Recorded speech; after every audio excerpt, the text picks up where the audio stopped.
Hello. Welcome to another stream. Today we are playing some Battle Operations 2. I haven't streamed this game in a while, but I have definitely been playing it quite often. I am not addicted, just to get that out of the way. I'm just here for, you know, dailies and just general gameplay. Despite me playing, this thing daily. Anyways, this game is very fun. In my opinion, at least. It is, compared to, oh, was it? Gundam Evolution? This game is a bit slower paced. But, as you can see there, you have a much larger variety of suits, except, only downside is that they are all limited to the 1-year war. Not 1-year war, Universal Century. So you don't get anything outside of the UC. So no suits from like Wing, IBO, Seed, none of that. All of these suits appear in some form in the Universal Century, whether it be in a game, the main series, a side story, a novel, etc., etc. All these suits have appeared in the UC at least once, or at least have been mentioned to have been present once. Except for a few exceptions here and there which are unique to this game. But they're basically just modifications of already existing suits. But aside from that, what makes this game different from something like Evo? Well, in Evo, it is purely ability-based, and not exactly canon. This, while I wouldn't say, like, the suit capabilities are, like, canon, they are slightly closer to canon. Of course, it's still gonna be semi-balanced in a way for game play reasons, but yeah, they're slightly better represented here than they are in many other Gundam-based games. For example, if you look right here, you'll notice there's a lot more than only a couple weapons that some of these suits can use. You can equip up to 8 weapons. Sadly, you cannot fire them all at once, which I really wish you could. But, the suits are a bit more versatile, in my opinion, than they are in Evo, to an extent, depending on which suit you use, of course. But as you'll see from the gameplay, it is much slower paced. It is less arcadey, I want to say. I mean, it's still arcadey, but it's less arcadey, in my opinion, compared to Evo. Of course, if they really want it to be canon, a lot of these suits would either have a lot less health, or these weapons would be doing a lot more damage.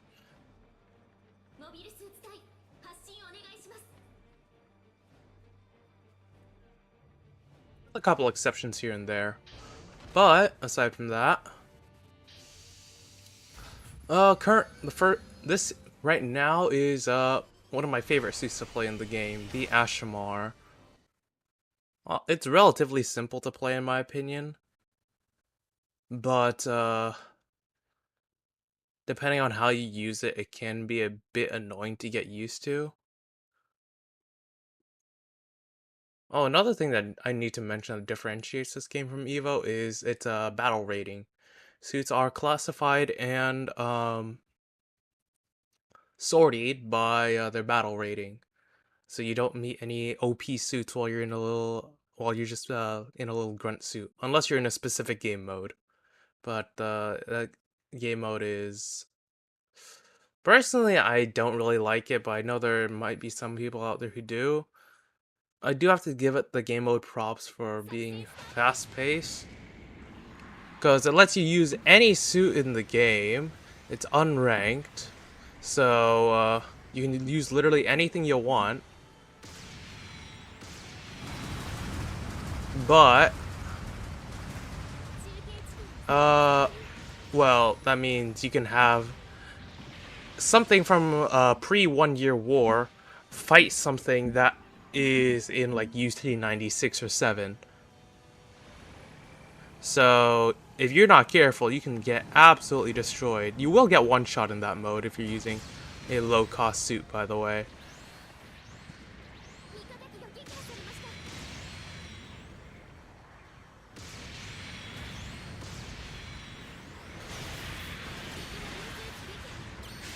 Oh, I walked right into that.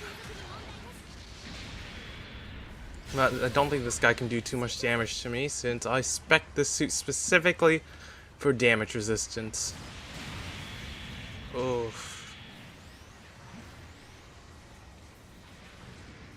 But players do certainly get in the way sometimes.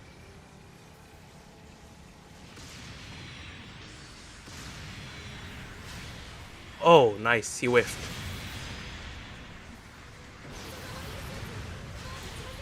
Oh, he did not whiff that. Okay, I should be fine still for the most part, just very slow right now. Just need time to repair this thing.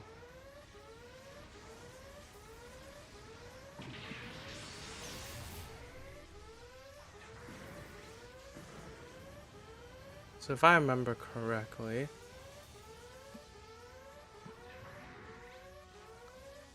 Yep. If you are close to this, it should assist in repairs. Whoops, wrong tool. But of course, your pilot does carry a repair tool. One thing I do like about this game is that I feel like scale is done well to an extent. I mean, I feel like weapons should have much longer ranges than they already do have in game. But aside from that, scale is, in my opinion, is represented relatively well. In fact, I feel like some of the battlefield should be larger.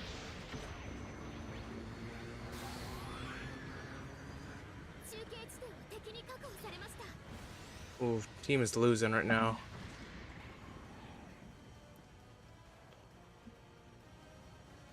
I think one of the main annoying thing I find about this game is that, well, you cannot change the placement of your camera.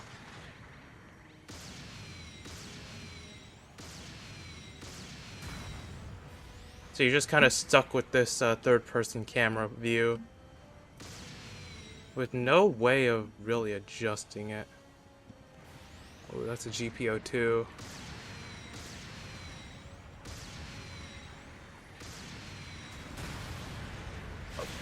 Oh, nope, I cannot recover from that. That GPO3 is annoying.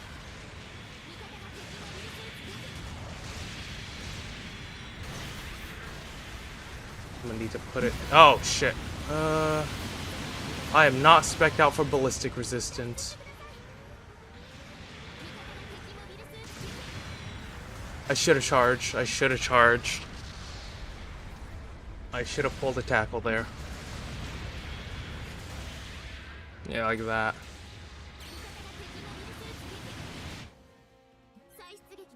Let's see. I don't know what number 1 and 4 are doing.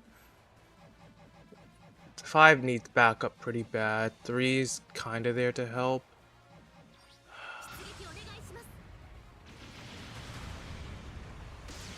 I think that's a... Is that a Stark J again?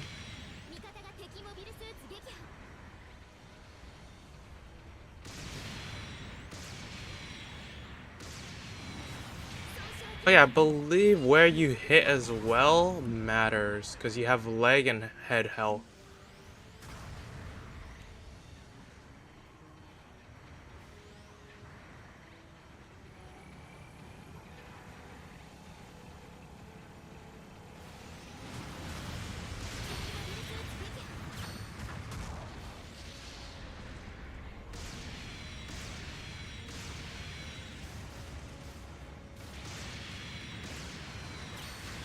That guy didn't really have many weapons left.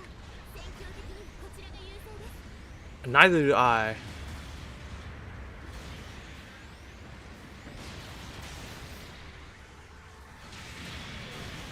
Oh yeah, forget it's an ace match as well. Oh shit. That ain't good. I don't... Was that their ace that killed me? I hope... No, it was. Damn it. I need to probably get a suit with better ballistic resistance, or just better... just like better armor in general. Personally, I am the kind who leans more towards tankier suits in this game. Of course, there's also the walking armory loadout that you can always do, which I do sometimes find fun. Ah, he dodged. Come on.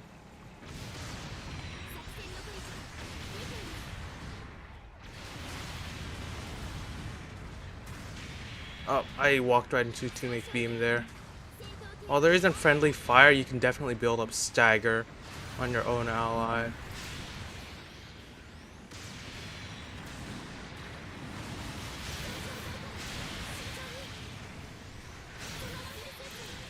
Where is my team at this point? I think they're only going after the ace for now.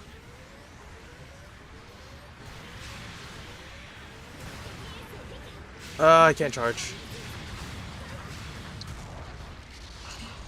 Fighting multiple people in melee is really annoying in this game.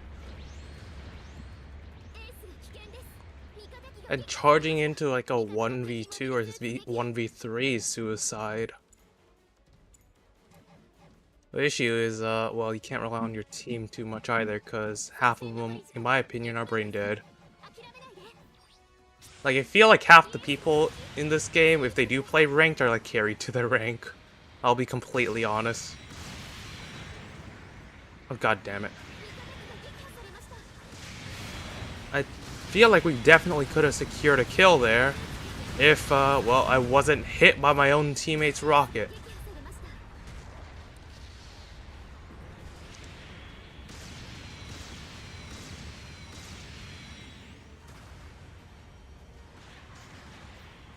This thing's overheating so much.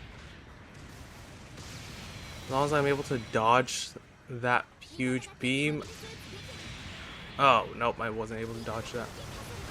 This guy doesn't know how to use his suit to its full potential, I can tell right there. Because that thing, while it only has like a couple weapons similar to this suit, while being on a much longer cooldown, it is terrifying in close quarters combat, despite not looking like it. Hey, I'm doing fine.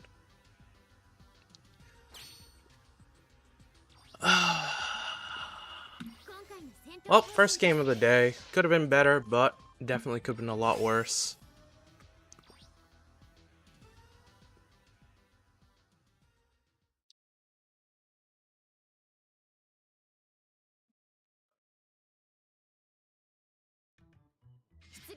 Alrighty, we do have a couple more missions to do for dailies, but aside from that, it's pretty much just free play at this point. Actually, is there any other suit I want to use for this cost?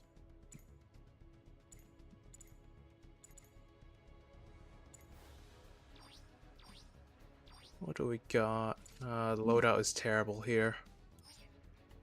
That's a no-go.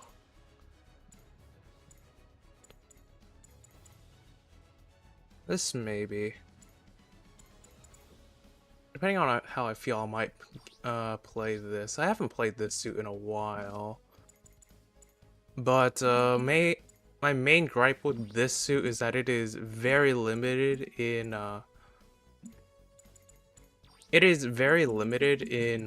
its weaponry.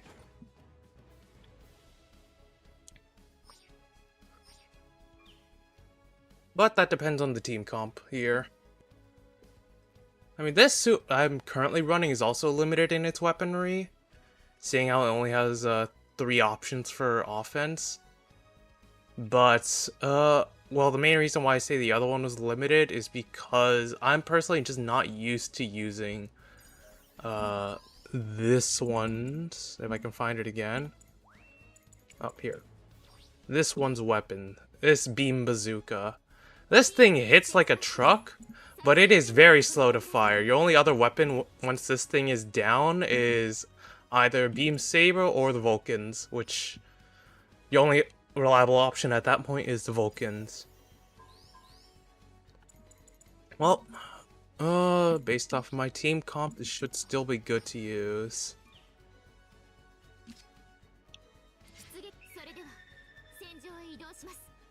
Alright. So personally, I am very used to using the Ashimar in this game, probably because I use it way too much. The main reason why I don't find it limiting, despite having the same amount of weapons, is mainly due to the transformation and the higher movement. Actually, the way I use Ashimar in this game, I limit it even more. Mainly because I only use like 2 of its 3 weapons. Because it's one of its weapons just is absolutely terrible and is only used as a last resort, and that is its grenades. Like, those grenades barely do any damage and are so slow and inconsistent to use. But the beam rifle of the Ashimar, oh boy, that thing is nice. And you can basically skip its cooldown if you can time its transformation gimmick. Or rather, get some extra shots off with it if you can time its transformation gimmick. But overheating it means that you're basically down to just your fists. So, yeah, heat management with that thing is kind of essential. Okay, so we got a couple people over here rushing. They're already on C.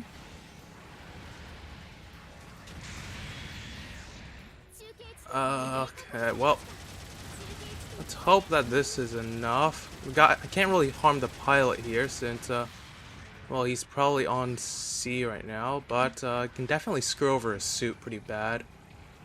Oh, nope, he got back in. He's basically dead already.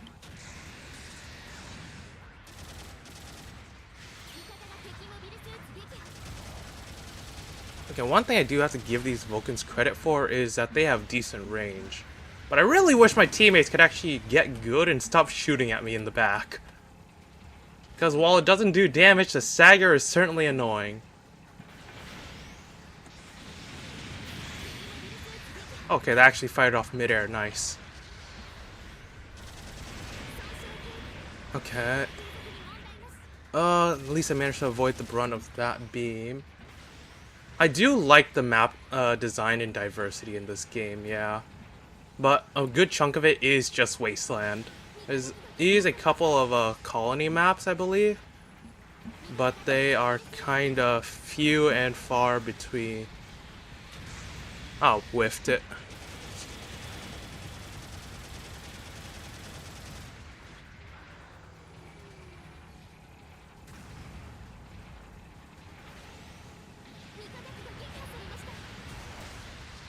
Oh, you went for the tackle.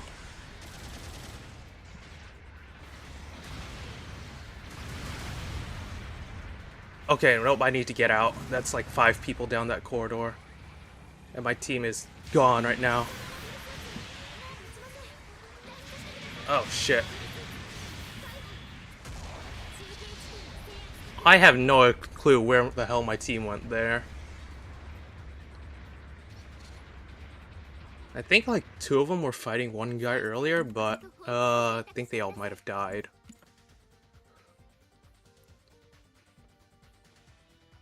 Though at least they are all grouped up, I should be able to get a decent flank off. Yeah, all 5 of them are... Actually, I only saw 4 of them in that corner. I think the 5th either is dead. Yeah, I think he might be dead. Oh, there we go. A support. A lonely support is a dead support. Oh. That's annoying.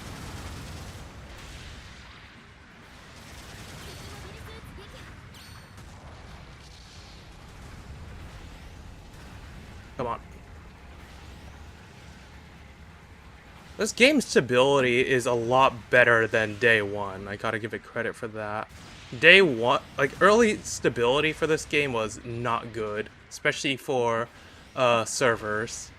But now it's It is. I wouldn't say it's uncommon or rare for server for like matchmaking to kind of boot you out when trying to matchmake, but it's definitely not as common as before in the early days of this game, at least for the PC port.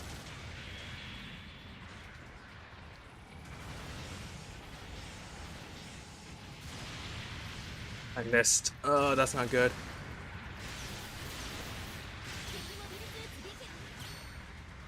But didn't whiff that, so that's nice.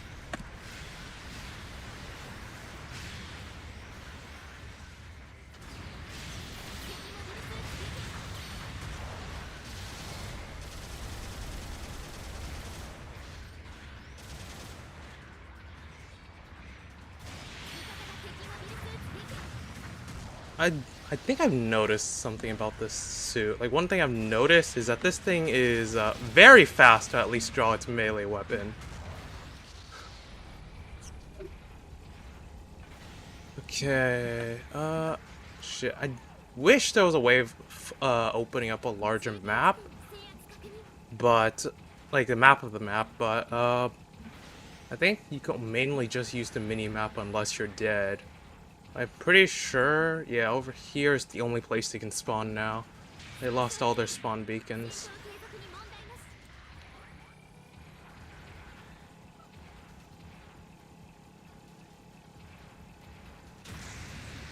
I missed that.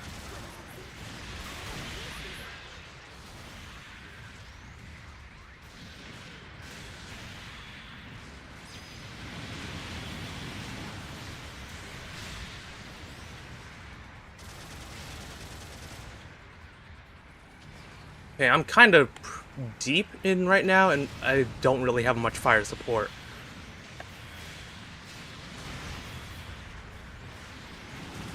Ooh. It's gonna be tough.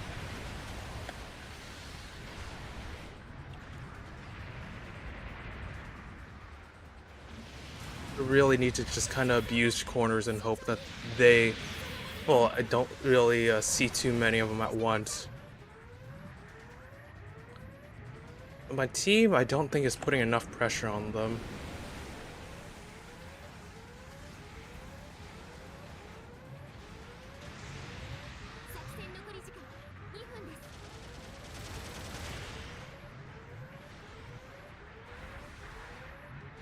Okay, I might be able to bait them in and just use my shield here if I angle this right. Oh, shit. I think that was a heavy attack. Yeah, this just completely ignores shields. I should have done a tackle there to counter him.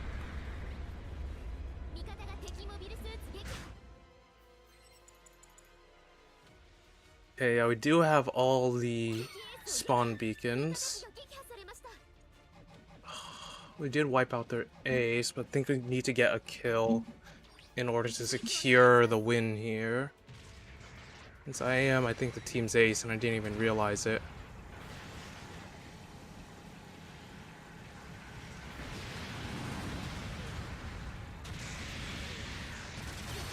There we go. One kill secured. 2 kills secured.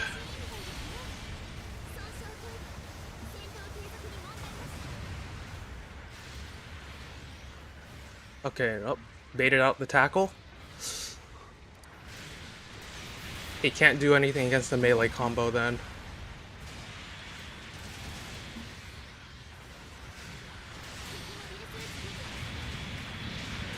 I'm surrounded, and this thing does not have a dodge roll.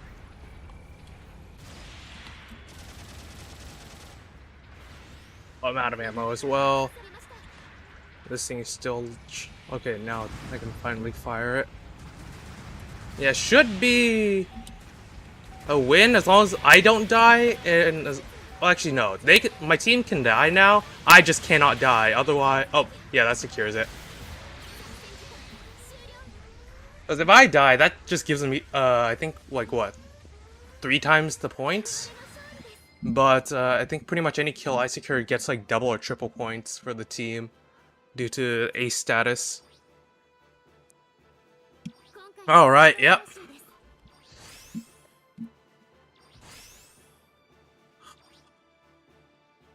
Alright, I think that might be enough for some ground battles for now, at least. Next up, yeah, there are other game modes for this game. So what you saw there was ace match. There's basic match where I think it's either 5v5 or 6v6. There's simple match, which is 4v4, and nobody can get out of their suits. In rated, for now, I think it's just the same rotation. But if you notice the timer at the bottom, the maps, the maps, the ranking, and the game modes do rotate. And on weekends, I believe there are more game modes unlocked. Usually just like well, mainly for quick match. Those game modes, the extra game modes are mainly there for fun, but I think you can also find them in custom matches as well. And as you can see, games are divided between ground and space, meaning that the suits that you can bring to either one are also limited, because some are exclusive to the ground, some are exclusive to space, but there are also a ton that you can bring that you can use in both.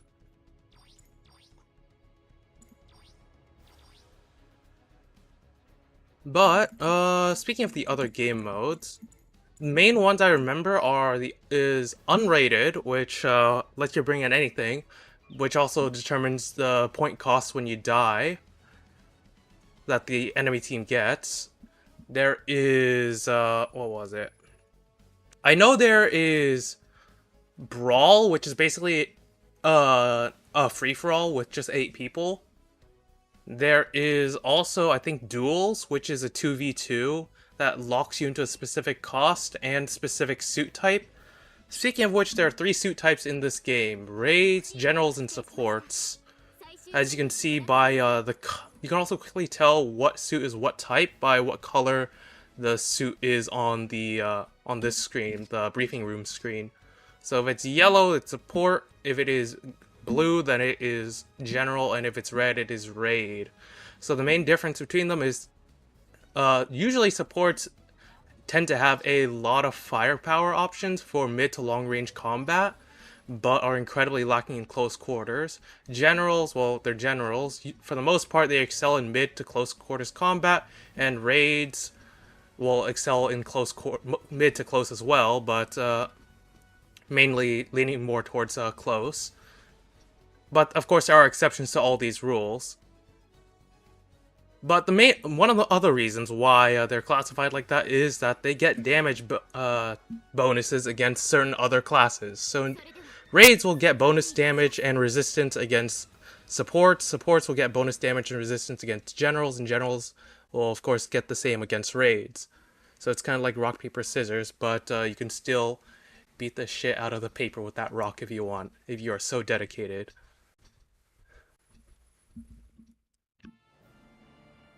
But, for the most part, supports are either useless or incredibly annoying, depending on who's playing them. Like, they can easily become, like, your best ally, or just cannon fodder. That's just feeding. Honestly, the same could be said about raids as well, but depending on which raid that is, you either can have a monkey at the controls, or some kind of a god. And generals, they're kind of foolproof in my opinion.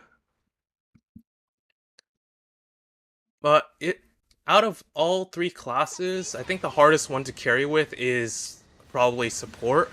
Just because generals and raids are pretty self-sufficient, but supports are kind of screwed once they get into close quarters. And you really need to know how to cycle through their weapons in order to get the most out of their damage.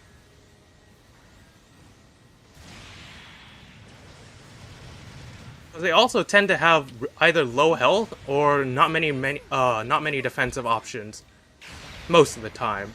This can be very different for a high tier supports.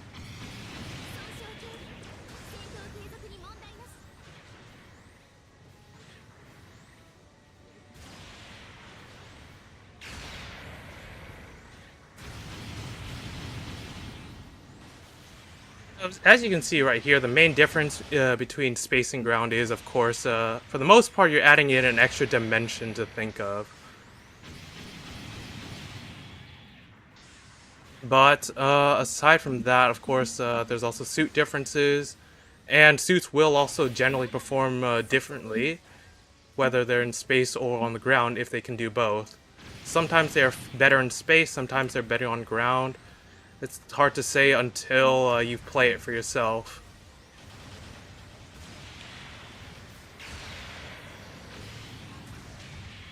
I forgot to reload. Oh, speaking of reload, there are two different methods of firing weapons. You either have a magazine of some sort or you have heat to manage. So of course the magazine, you empty it, then you just reload it. But the heat, generally you can either opt for heat, you can either opt for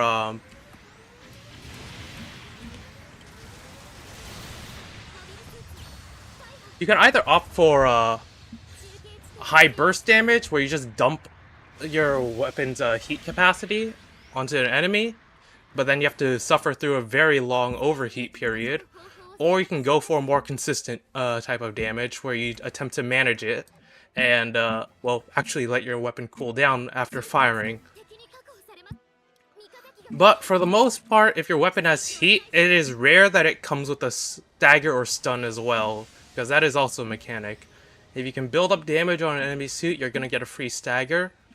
And you also get a free stagger if you can land a melee hit. And a guaranteed stun and knockdown if you can land a heavy blow. That meteor was... Well, if that asteroid wasn't in the way, I would have gotten that guy with, I think those other beam cannons. Of course, the main benefit of magazines weapons is that you'll always have to deal with the reload. It isn't inconsistent. Whereas with heat, if you don't know what you're doing, you're going to be reloading more often than you are firing.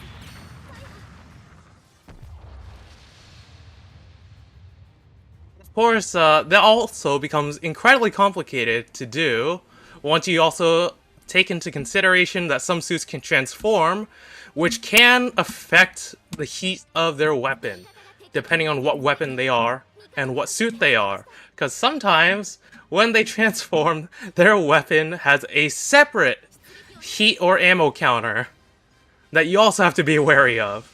So for example, I think the double beam cannons here, they're on a completely different cooldown compared to the double beam cannons that I'm using in mobile suit mode. But you can't really see that because I think my face is blocking. I might move that.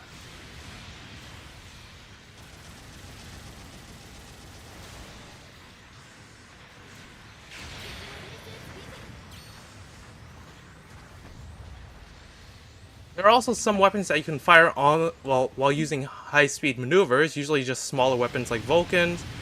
But of course, rifles, you're going to need to probably slow down in order to fire them. Sometimes missiles can also be fired. Yeah, feel free to give the game a try. In my opinion, they are relatively generous with drops for beginners. Especially with some of their beginner campaigns, which can give you a crazy amount of drops and money. But do be wary that this game, like, to progress, not necessarily, it isn't necessarily required to progress in this game, but to get new suits, for the most part, you're gonna be rolling and gambling for them, because they are all loot boxes. So you could be like completely new to the game, but have access to some of the more complicated to use suits, just because of the gacha in this game. Of course, it's not to say that the suits you buy with money aren't bad, but they're also locked behind XP requirements, like your player level. But that also means that some of the more expensive ones, while they are more difficult to use, they can definitely be a lot better than some of the cheaper ones if played right. They just have a higher skill ceiling.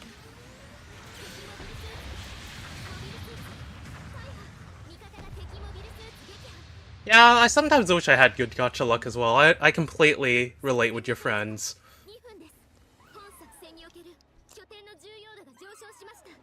But, surprisingly enough, I feel like this game is at least relatively generous with gacha. You know, you have over a 1% chance of getting a 4-star suit, you know?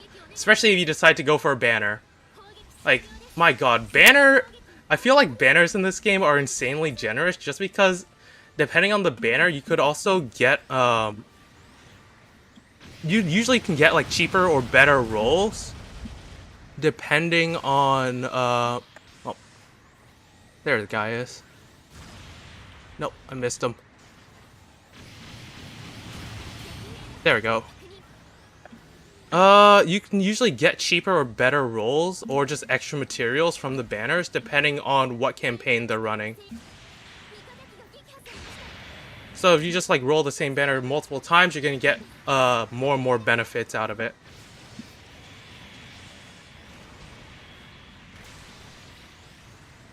I have no idea how that guy wasn't stunned.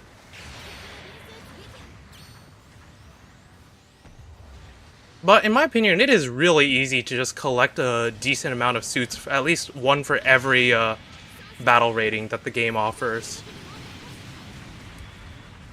Like, pretty much every suit is usable, it's just that, will you be able to get used to the suit's playstyle? Because, for the most part, many of them do play differently.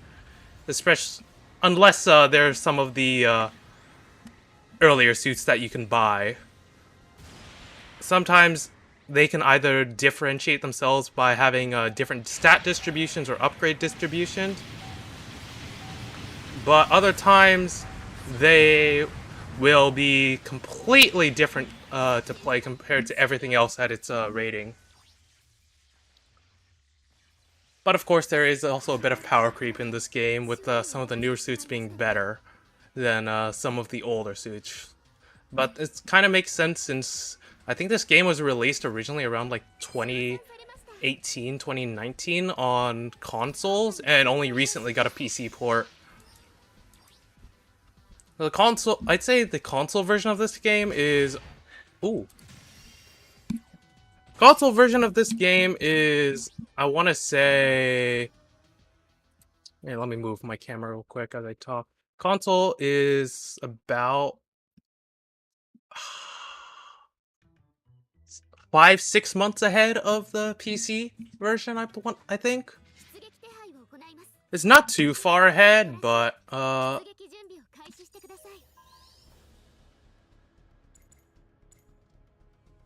nonetheless, it is still ahead.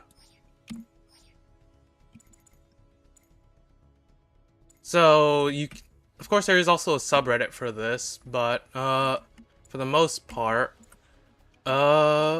I think the PC version also is kind of lagging behind in some of the balance updates that the console has received.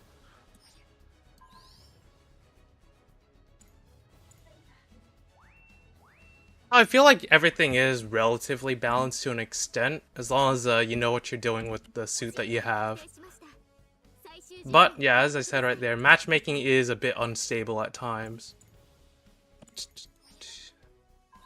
Actually, yeah, I might use this one.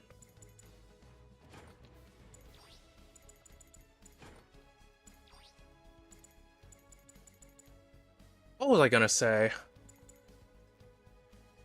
Well, I completely forgot.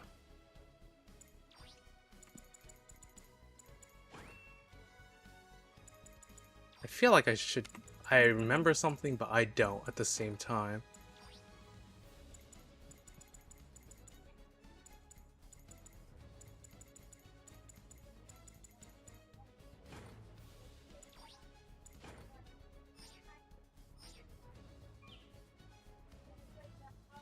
Oh, hopefully the game forms a team this time. Oh, I forgot to switch suits. Oh yeah, that's right. You can also paint these suits. Like, you unlock the ability to paint pretty early on, but I feel like the painting in this game is all right. It isn't like the most customizable thing, but for the most part, you can get the look that you desire. which I find this feature is really good if you happen to be building a custom if you just want like a custom painted version of any sort of a Universal Century model kit. Because I have used this before in order to essentially map out the colors of IRL model kits I wanted to make, at least customs, before painting them myself to see how they look. Because, you know, painting and then deciding that something looks terrible is very expensive to fix. But, you know, if you have a digital version, it's much easier to see how things will look, of course. Sadly, I can't really do that with any of my non-Universal Century kits, but, well, I'll take what I can get, you know? I haven't really painted most of these, well, most of my suits, mainly because I don't use them all, and also because I'm lazy as hell. Well, as for the ones I have painted, they probably aren't looking too good, but sometimes I do prefer the base colors over, well, any real modifications. Especially if it's a main protagonist or antagonist suit. Well, depending on which one it is. Because I feel like there is definitely some room for improvement with some of the paint schemes. It is kind of fun to also see what some suits would look like if painted the colors of others. But honestly, I find myself using this screen mostly just to wait out the matchmaker a lot, because as I said before, the matchmaker can be slow at times. I don't think it's meant to handle too much traffic. Like, it was crashing a ton during the beta and early on in this game's PC port.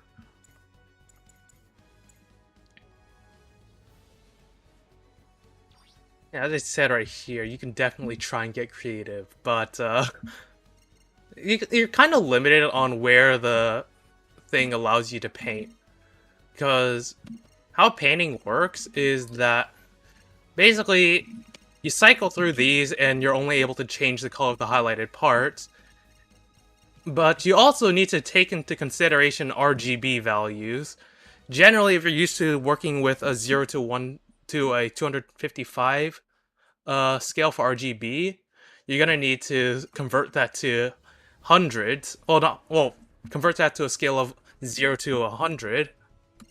Then, I don't remember what specular and highlight did, but I do know, like, if you mess around with it a bit, you can also change the color that way. I know you can buy pattern palettes as well if you just want extra camo options, but personally I don't really go for that. You know what? You're right. But I feel like the main difference between this and Warframe's color customization is that Warframe, well, I feel like the main limiting thing about Warframes is that you're only allowed to go like five. You're only allowed to adjust like maybe 5 to 7 colors for one thing. Even then, you're also locked by color palettes, which I can find annoying at times. But you do have a fair amount of things you can customize, but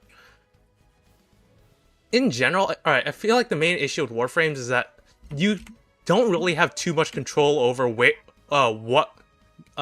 color goes where. Like, for example, sometimes if you want to just change the color of one specific aspect of a Warframe, then it'll affect a different aspect in the way that you didn't really want to change. Which is the main issue I have with its customization. Not to say that you can't get a really good looking frame out of it, but I just feel like it's limited in that regard. But, I mean, that limitation can be alleviated a bit using the sigils and the accessories. But even then, you're still limited by what color palettes you own. I might re-queue here just to reset, because occasionally this does somehow help. Like, I don't know why this works sometimes, but it just does. Like, if your room is taking you ages to find people, then just requeue. Occasionally get booted, but it's generally just faster. Usually you're waiting like 5-10 minutes in those kinds of rooms. But again, the main reason why I use paint most of the time is just to, well, pass some time sometimes, because, well, as you can see, there is a lot of suits for me to paint if I wanted to.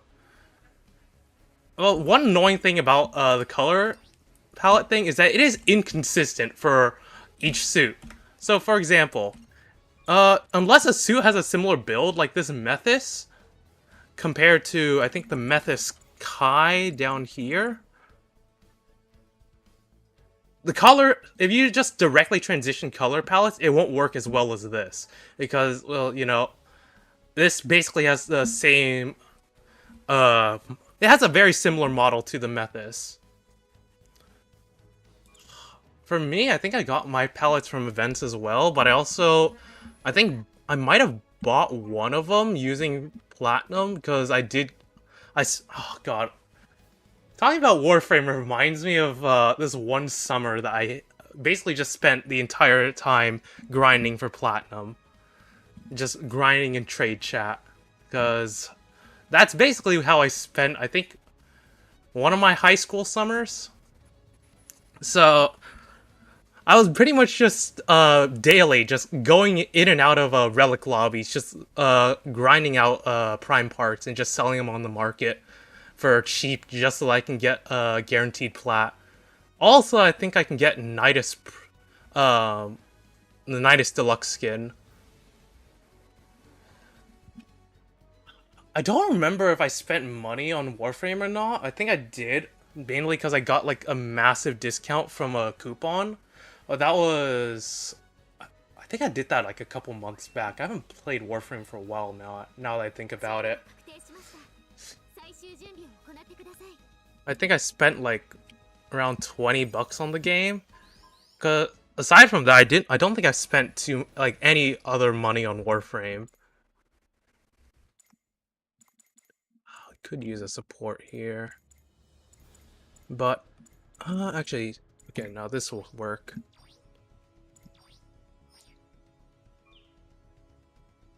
Actually, do I even have this thing properly set up? Yes, I do.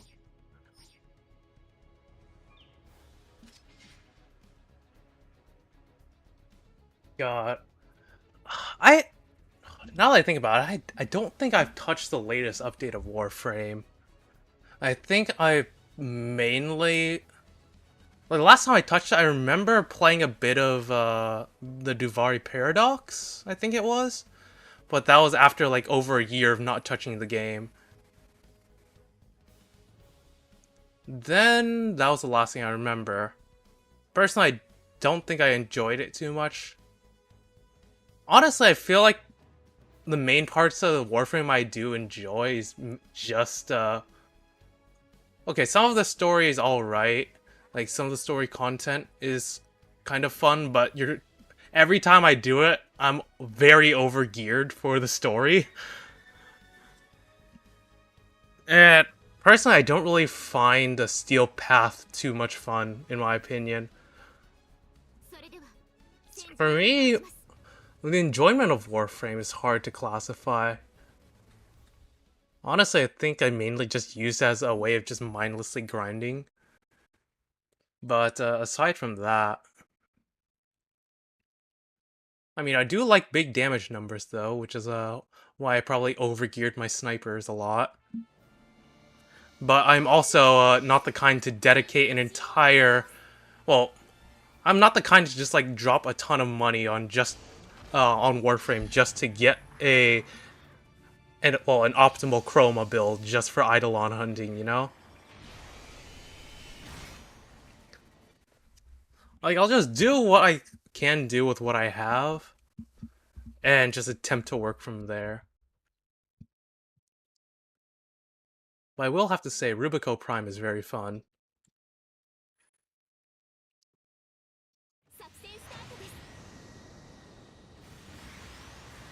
I think before I got, like, my Rubico Prime, I had my Vectis Prime just because I think I got it from Twitch Prime. Like one of their Twitch Prime drops. Which I do think Warframe is very generous about. Like, they give you so much if you happen to have Amazon Prime, honestly. And I mainly, well, the main reason why I even had Amazon Prime was, you know, for Amazon Prime. Twitch, the Warframe thing just happened to be a decent side product. So for me, that was just free loot. Ooh, I cannot stand in that line of fire for too long. This thing is very squishy. I think that is a Gundam Unit 5. That minigun is terrifying. Oh, and it's armed with a hyper beam rifle.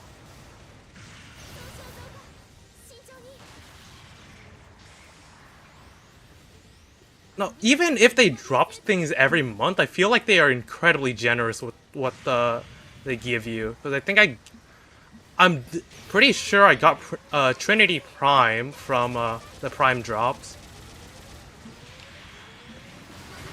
And even then, like, the amount of time you have to even claim those drops is insane. Like, they give you so much time to claim previous drops. Like, I think I only missed, like, maybe 1 or 2 drops, despite not touching the game in so long, or checking up on the Prime drops. Because I remember at one point just seeing what, like, I haven't touched Twitch in so long, I wanted to see what drops they had. I checked in, like, after maybe 6-7 months, and I was still able to claim pretty much everything from Warframe.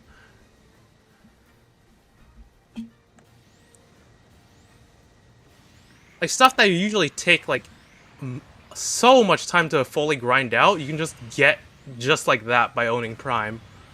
Like, it's kind of insane.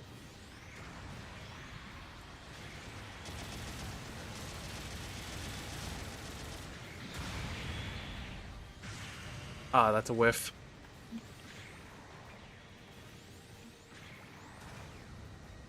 But honestly, I find, like, aside from the Vectis, I don't think I use too much of Prime stuff. Like, I think Octavia was pretty good, but honestly, I just don't, her playstyle is not for me. I think the main reason why I would even use Octavia is just for building my own music.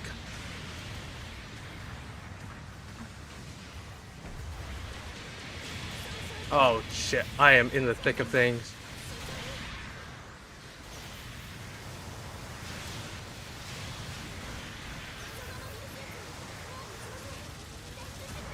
I don't think I can get that kill, and I think I'm dead here. Yeah, no, I really do like that they added the Omnicord to Octavia. That is a very fun feature. But for the most part, I don't really see myself using her other than for that. I don't really find myself dedicating the time to build her up. Well, I do know that her buffs are insane. I do know that. But personally, I much prefer sticking to some of the tankier frames. Well, some of the OG tanky frames. Mainly, Nidus and Inaros. I think Nidus was my first tank frame that I got. And I built the hell out of them. After that, I got Inaros. That man just turns the base game into easy mode. But at least it was very relaxing. Now Inaros Prime is out and I'm too lazy to get it.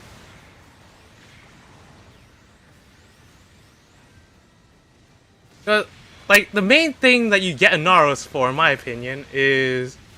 Oh yeah, no, I do know there are some frames out there. Probably like a properly built Mesa that just can't die. Like, Inaros can certainly die, but for the most part, unless you're doing like some crazy endgame content, he's not dying anytime soon. But of course, there's also other frames that are completely optimized for that. I'm looking at mainly Revenant here, honestly, just because, you know, no damage. And you just constantly refresh that cloak of his. Well, that veil of his.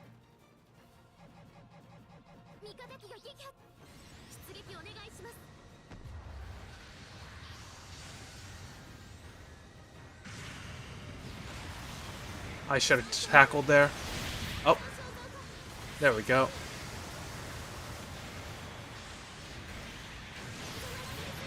Oh boy, I probably spawned at the wrong location here. I am way too deep in the thick of things.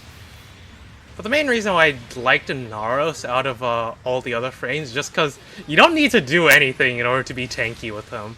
Like, sure, you might be able to die, but, well, ever since they made changes to Arcane Grace, that, like, just by proccing Grace, it is very difficult to kill the man. Especially, even if your Grace is at a lower level, just due to, its changes, where it's pretty much a guarantee to proc. Or rather, its proc chance is the same no matter its level. That's what I didn't like about Arcane Grace before. You had to grind so much just to be able to use it. Because otherwise it is inconsistent as hell. But, with, I think, one of their changes to Grace, it suddenly became a lot better. Just because it's more consistent. And then on top of that, I usually just use Arcane Victory anyways. In order to get even more health regen on them. And because that's all percentage based, well, I think I managed to stack like 9k health with just a couple of basic... Oh, of course, I did use some Umbra mods, but aside from that, a couple of other pretty easy to get mods. But then I do have a fair amount of power on him as well, because I did slap Rhino Roar on him. Just for a bit of extra damage, because he was lacking some of that. Like, because all he has is the survivability. He has no other damage whatsoever.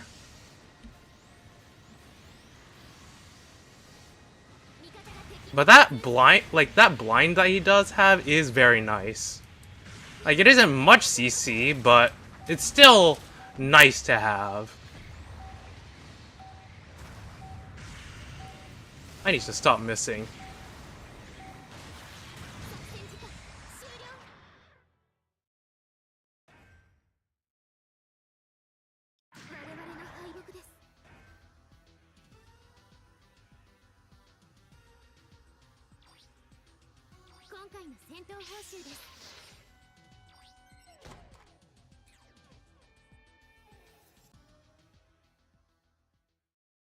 See here, I think the map rotation might have just started to shift. Yeah, okay, we got a new rotation here. So 450 space, 300 ground for quick. Issues are all basic match. I mean, basic match isn't bad, but it can be boring at times.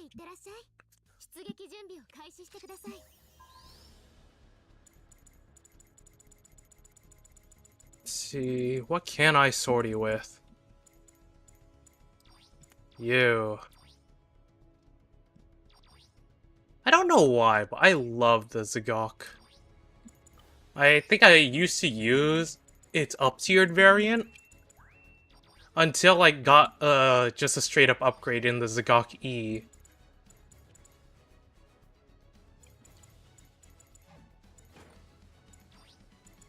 Let's see here, just stack as much of this as possible, because this is the only thing this thing can really do.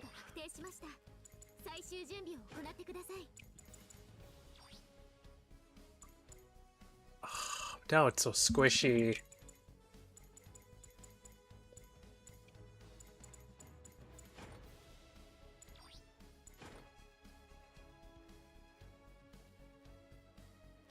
I'll make it work somehow. Maybe. I think what I basically did was for this Zagok specifically was I think I attempted to use the color palette of the Victory 2. Of the Gundam Victory 2. But I do also have another color palette where I just painted it over like a Zaku, and one where I think I used the Zero Shiki. Well, honestly, experimenting with color palettes is fun. Like, you just take this, you can easily just like throw it over here, and work from there. I mean, it kind of works, but...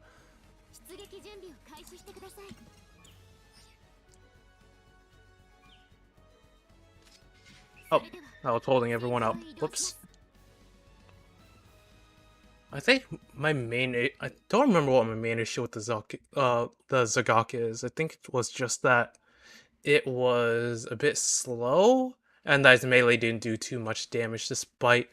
Well, its melee weapon didn't have too much base damage despite it having decent modifiers for melee. Nor did it have a proper stun, where instead you have to build up stun using missiles and its 2 cannons. I mean, its firing of the cannons is also awkward because whether it fires out the one on its left arm or right arm is dependent on which way you are walking, which can make strafing and corner peeking very difficult with this thing. Like it's really unique in the way that you have to try and peek with this. Because I think if you walk to the left, it uses its right arm, and if you walk to the right, it uses its left. I think if you walk forward, it keeps on using its right, and backwards, I think it maintains right, but then you also have to keep in mind which direction that you're strafing if you're going in diagonals, because that will also matter which arm it uses. So this thing, honestly, just using the beam cannons can be annoying because of that. But once it gets up close, it can do a decent amount of damage. Issue is just, getting up close.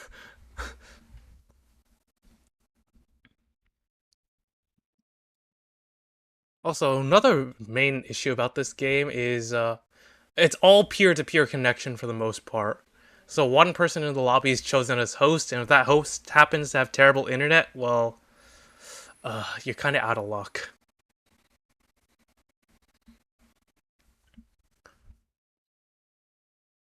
But if the host does end up fully DCing, it doesn't count towards your DC penalty, nor does it count against you. So for this game, it's honestly just better to have an Ethernet connection over a wireless connection. I mean, you can make it work on slow internet, and I have done that before, mainly at my college dorm, where the internet speed is abysmal. You just need a stable connection, not necessarily fast internet. So as long as your connection is stable, then you should be fine.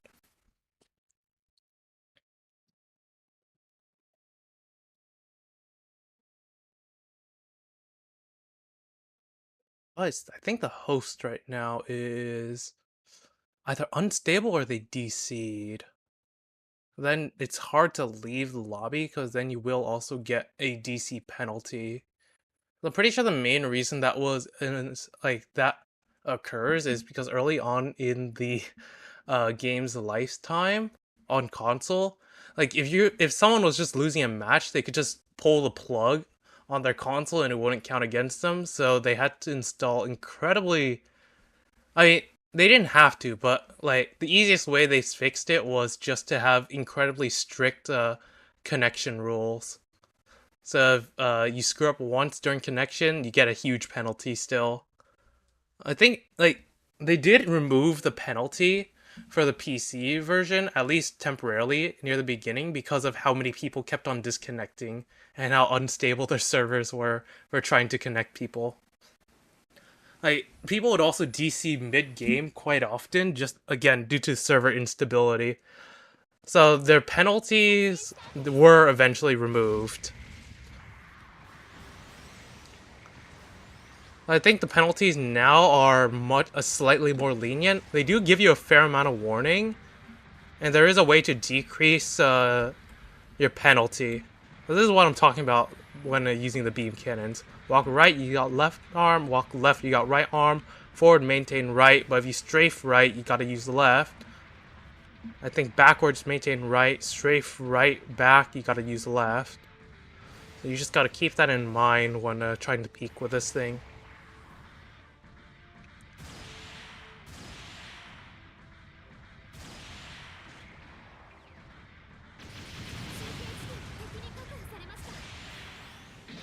Oh, there's a gun cannon in the back trying to snipe. I think this thing has maneuver armor, so I'm pretty sure it can... Oh. I shouldn't have stopped boosting. Should have another volley up. Okay, there we go. Made it close enough. Though that gym is certainly concerning.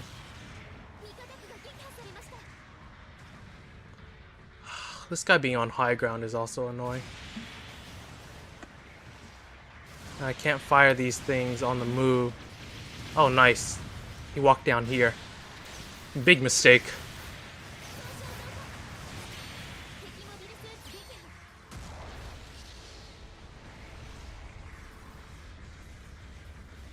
Oh, it's really hard to peek around certain corners with this thing.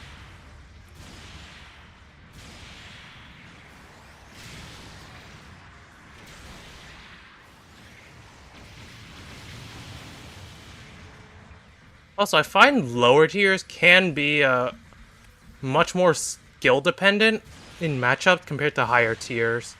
Just because, well, suits generally have less options to use, and everybody's a lot squishier. Because they have less max health and a lot less resistances.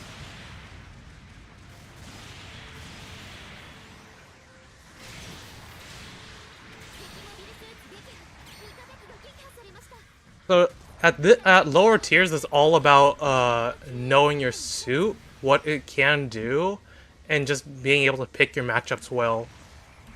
And of course, actually using that suit to its full potential.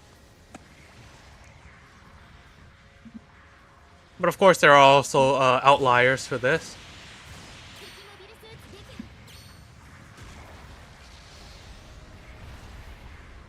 Let's see here. Oh boy. Alright, this might become a 4v2, since we might have sandwiched them. Okay, no. This might... Oh, it's currently turning into a 2v1, since these guys don't want to help out our teammate over here.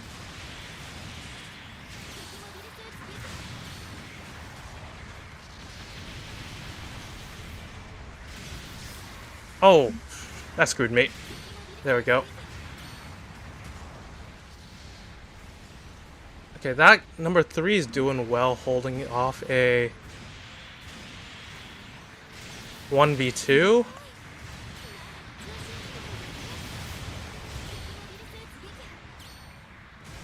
Oh, doing really well now that I'm thinking about it.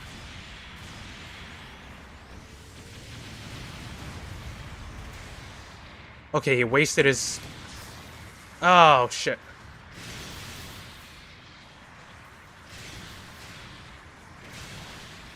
Okay, I need to get out of the way for him to fire, because I know he's just gonna shoot me anyways if I don't.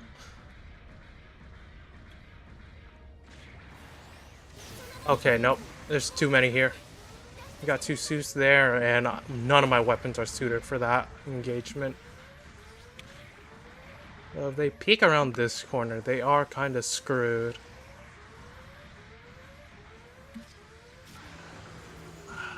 Okay, enough of my team has caught up. I should be able to fix here. At least a bit. Someone popped smoke. They're undetectable for a bit.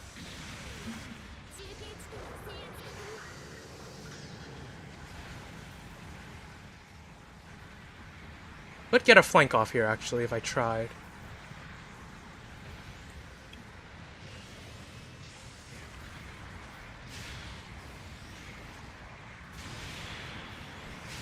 Oh, nope. Flank failed. I did... well... I thought my team might have been able to push up there a bit since it's, you know, a 4v2, but I guess not.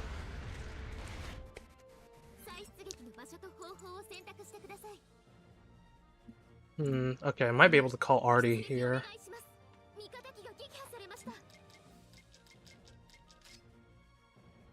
They are all grouped up, but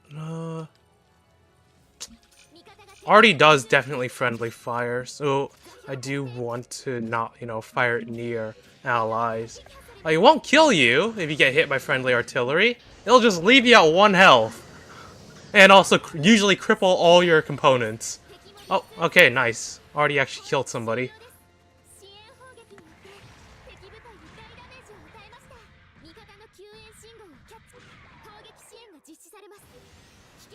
Okay. Oh, someone's in one of the tanks. Why would they use that? That thing's terrible.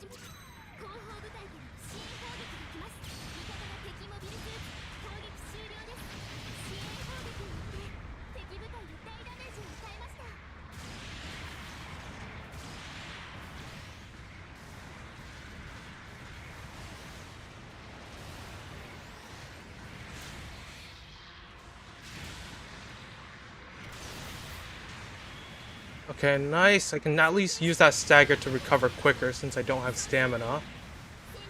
But that is very suit dependent. How many times is this guy planning on dashing? Alright, that guy should be able to get that kill there.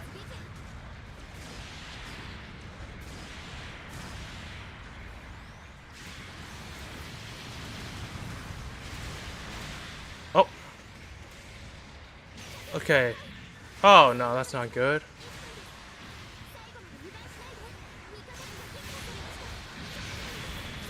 I'd really appreciate it if my team didn't shot me. Well, didn't shoot me. Yeah. But I think I'm dead here. Yeah. A leg crippling will... Oh, in my opinion, it's like one of the worst conditions to have for your suit. Because, you know, you can't walk without spending any of your thrust. And even if you do, you will topple over and will need to recover from that. I don't think we even needed to plant bomb.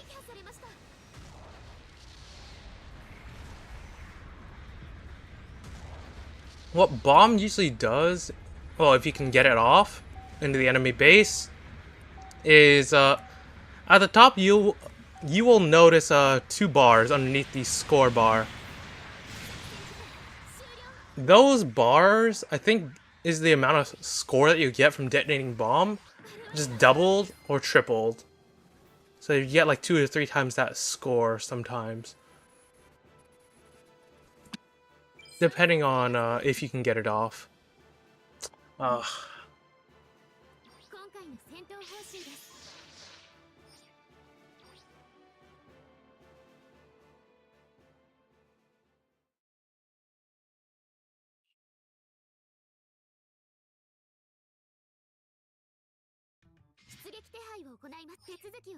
Let's see.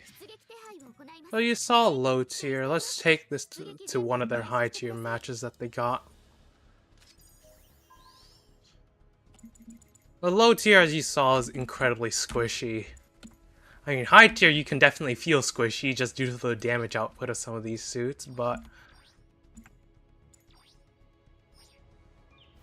that depends on the suit.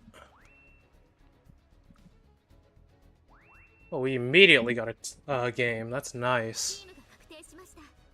Alright. Got a good team distribution. Except that Gustav Karl, I feel like he might not be able to do much. He might just be in it for in this game just to become a meat shield. I mean, at least his suit will excel at that, but that thing doesn't really have too many weapon options. The Sazabis, on the other hand, I haven't seen them in action yet. Those 2 Sazabis have been, well, that Sazabi has been added recently to the PC version. The main difference between the regular Sazabi and the FF Sazabi is that the FF has 2 gigantic funnels instead of 1, well, not 1, 6 smaller funnels? Oh, if that guy was gonna switch off a raid, I should have gone one of my other raids.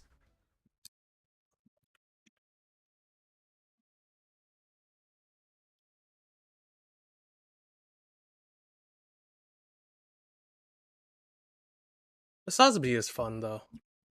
I just haven't used the FF one.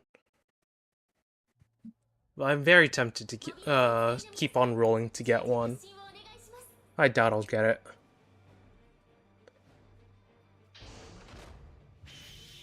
Mainly because I do want to save up my tokens for more rolls at the end of August. That's when they usually have another banner out. I'm pretty sure they do monthly banners.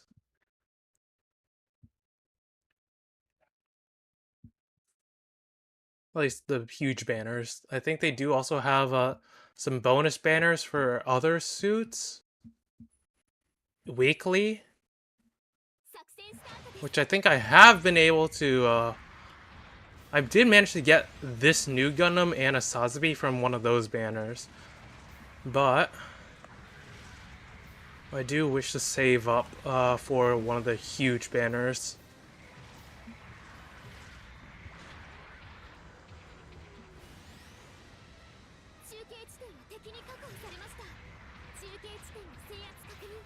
See here, they're on the other side of this building.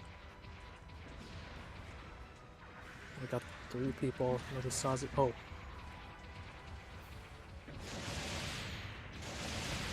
Got multiple Sazabis. Hey, no, that is a Shinanju.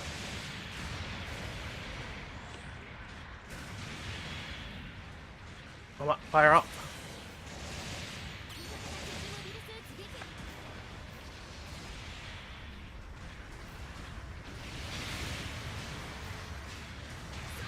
Ah, no.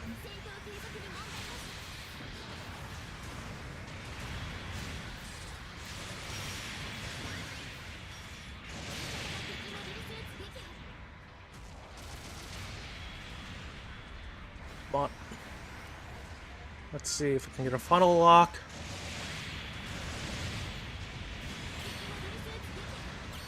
Yep.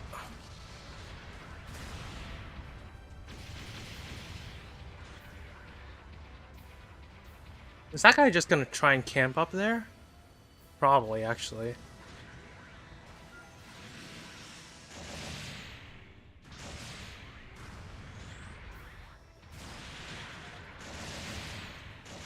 Shield is very annoying.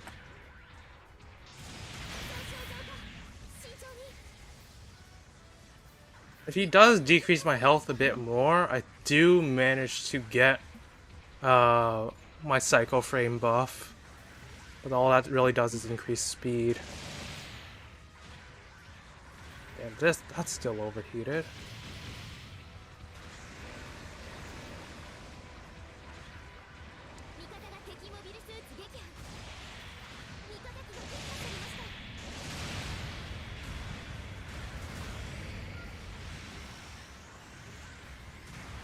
I do have to say, funnels can be gimmicky sometimes as weapons. They're not the most reliable things. Oh, okay, gave me Psycho Frame buff anyways. I don't know what that guy was doing firing his beam like that.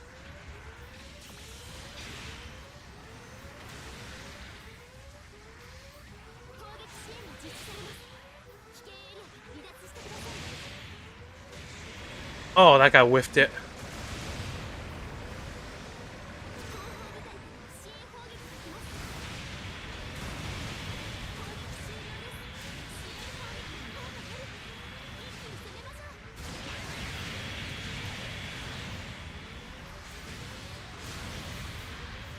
Okay, got a shield. Oh, I'm dead here.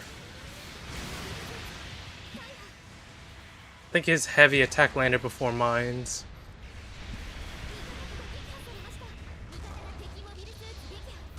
I don't know if we're winning or not. I need to check score. Okay, no, we're barely winning. But nobody else. Oh god. Our only spawn beacon is on the other side of the map. Of course it is. I don't think anybody really has time to grab beacons right now. It's pretty much just combat 24/7. So I understand. Let's see. Once those guys die, we might be able to get another beacon, since they will have to disengage. Actually, no. Sazabi still has full health somehow.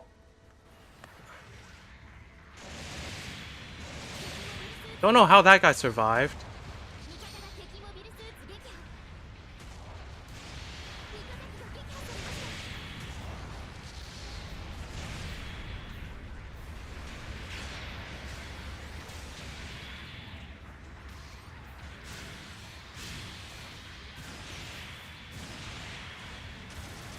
Come on.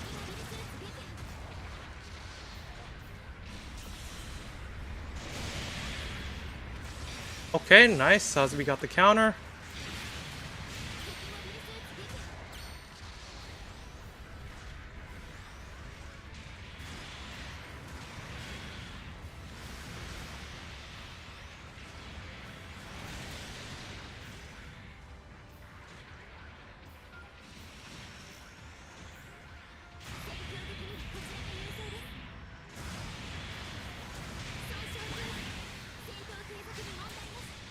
Oh, I forget how long that thing's beam saber is. That thing is very tricky to avoid sometimes.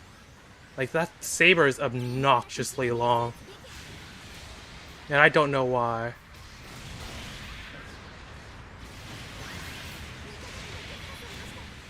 I don't think he's getting back up. Alright, nice. Oh. I ain't getting back up either if I keep on taking those hits. Alright, this guy's going for spawn beacon. Should be fine. For now, at least. Oh, he has maneuver armor. Alright, there we go. Tank that. For the guy. Oh. This isn't good. Oh my god. I was like, what, 4 people going in. I shouldn't have done that. Actually, Nanju hurts. Probably should stack, instead of damage options, probably just more tank options on this new Gundam.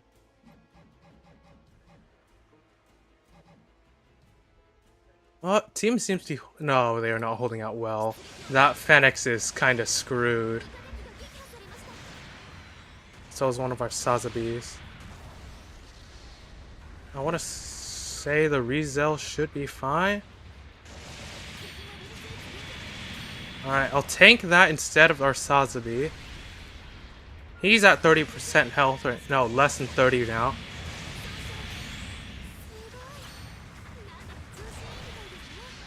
Okay, I'll just eat shot instead of this guy, because if we lose him, we also lose, of course, point. I don't think my barrier came up in time to block that. Okay, I knocked that guy off the roof. This guy's probably popping up over here.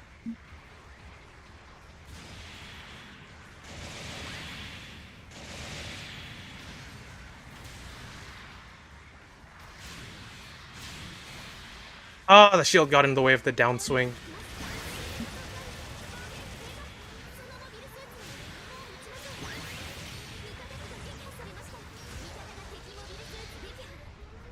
This should come up in time. There we go. Okay, he ejected thruster. That would have been very annoying if that hit. I'm so glad my shield came up.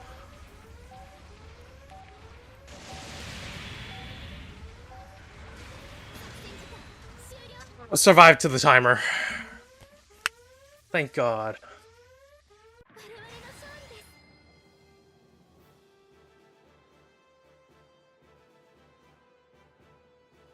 Ooh. I think that's top score team, maybe? Yes, it is. Oh yeah, I forgot that was a rated match. Usually I don't really care about my rating just because, well, I just play for fun. I think the main thing I didn't want to do early on in the game's life was go up in rating, just because then the player pool just decreases up there. But I feel like at this point, if you just want to grind for rank, which you can certainly do now, The player pool has now grown enough so that at least up near the top, you have a semi-stable matchmaking uh, environment. But even then, I feel like matchmaking is still slow up there, so that's like one of the main reasons why I don't go into too many rated matches. But the other reason why I think I do sometimes go into rated matches is mainly to decrease the DC penalty. Because if you disconnect, you will gain penalty points, which results in penalties over time as those accumulate. And one of the only ways to decrease those points is by playing rated matches. Which is, well, what I usually do in order to decrease those points. And you still gotta play, like, if you get, like, maxed out penalties, either you're not playing for a couple weeks, or you're just gonna be playing a ton of, Actually, no, if you max out penalty, you're not playing for, I think, 24 hours initially. If you max it out again after those 24 hours, it decreases to, like, 3 days, then to a week, then so on. But if you don't reach maxed out penalty yet, you can play rated at the cost of your ranking if you lose, in order to decrease the penalty, your penalty score, until of course it goes back down to 0 and the game's normal for you. But I think aside from that, that's like the main gimmick about penalties and rating. Like, if you have a certain if you have a certain amount of penalties, then you can't gain any rating, but you can lose it. But the only way to decrease the penalty points is by playing ranked, so, well, you're basically just constantly risking the loss of points, which, in my opinion, for me, I don't care about, because I just care about, you know, playing the game. It's already hard enough sometimes to get into a match. But for others, that might just be what draws them to this game, so yeah, that's a warning there. Yeah, aside from that, I think that's gonna be it for this stream. Let's see, instead of a build stream on Friday, I do plan on playing some more Just Cause 3. I did make some progress offline, but nothing towards the main story. But yeah, aside from that, thank you all for coming, and I will see you guys next time. Bye!